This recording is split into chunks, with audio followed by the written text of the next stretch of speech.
Previously on Monty Python and the Holy Grail, King Arthur and his trustworthy servant Patsy are on a quest to find knights who will join them at the Round Table in Camelot. They end up running into two guards who become perplexed by the fact that they have a coconut. The swallow may fly south with the sun, or the house martin or the plover may seek warmer climes in winter, yet these are not strangers to our land. Are you suggesting coconuts migrate? Not at all. They could be carried. What? A swallow carrying a coconut? It could grip it by the husk. Years have passed since that fateful moment, and King Arthur and his faithful knights find themselves on the last leg of their journey, which happens to be on a strangely foggy bridge with a creepy old man. The bridge keeper asks them one question: can a European or African swallow carry a coconut? Unable to answer it, King Arthur and his knights head back in search of the answer. So, Olivia, what the devil just happened? I don't know, Manish. You're a woman! Where did Patsy go? It's just two coconuts! What is this mystical place? Arthur, King of the Britons. Yes, O Lord, I have sent you to the future to help you in your quest for the Holy Grail. But in order to do that, you need to look for the 4 variables to answer if an African or European swallow can carry a coconut. Good idea, O Lord. Of course it's a good idea! In order to find the first variable, you have to look for a Frenchman.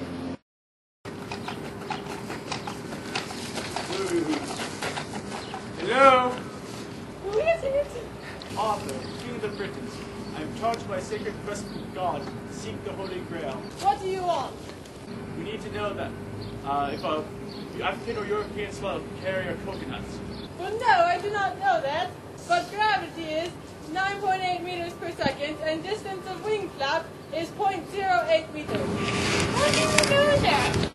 I'm French. Why do you think I have this silly accent, you silly convict?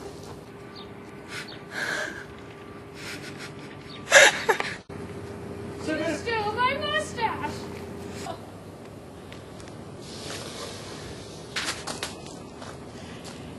Your mother was a hamster, and your father smelled of elderberry. How dare you?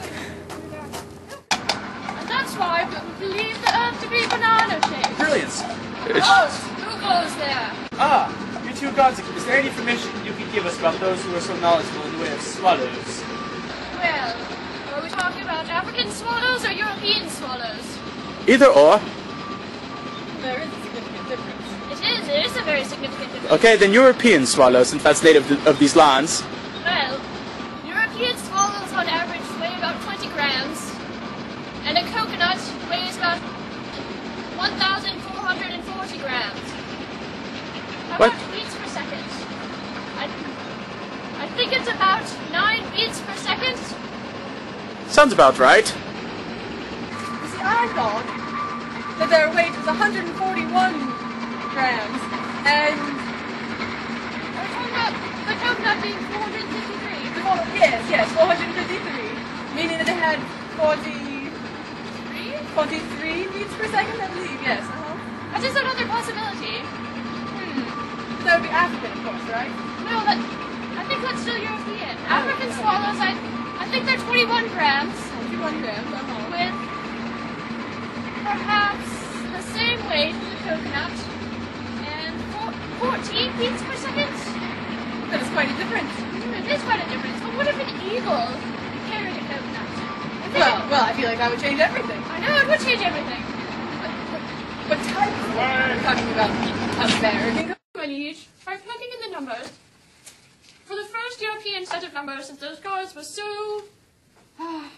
Anyways, the mass of the bird was 20 grams, the mass of the coconut was 1,440 grams, and the distance was 0.08 meters, with the gravity being 9.8 meters per second, and with 9 beats per second. The bird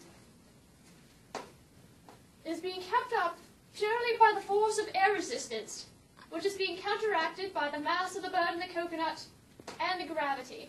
The distance would be depicted here with the distance the bird has to flap its wing. Now, by deriving this equation, which I totally did by myself without any help, you have power equals work over the change in time, which would tell us how much power it takes the bird to get off the ground. Now, in order to find work, we need force times distance.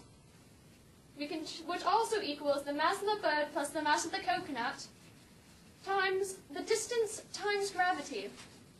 Now we plug in these numbers, and we will get about 1,144.64 joules. Divide that by the beats per second, which would end up being 1 beat every 0.111 seconds, would equal a total of 10,312.07 watts. Now, if we only do how much power it takes the bird to lift off the ground without the coconut, we just neglect adding the mass of the coconut, and we end up getting 141.26 watts. Now, for the second set of swallow, we did pretty much the same thing, except we plugged in the new numbers from the variables we got, and the power was 20,293.48 watts. Without the coconut, we came out to 4,831.83 watts.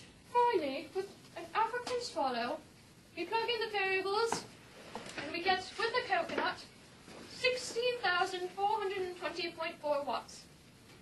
And if we do the same thing without a coconut, we get a total of 230.44 watts. The massive difference between how much power it takes with the coconut and how much power it takes without the coconut.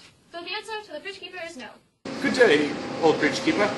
Can African or European swallow carry up coconuts? No. Alright, off you go. That gate over there. Thank you.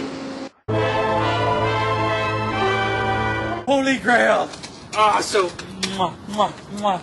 Ah. Oh no! Hello again, you English idiot. I meet you once again. Alright, that's it, we had enough. Give me back my mustache!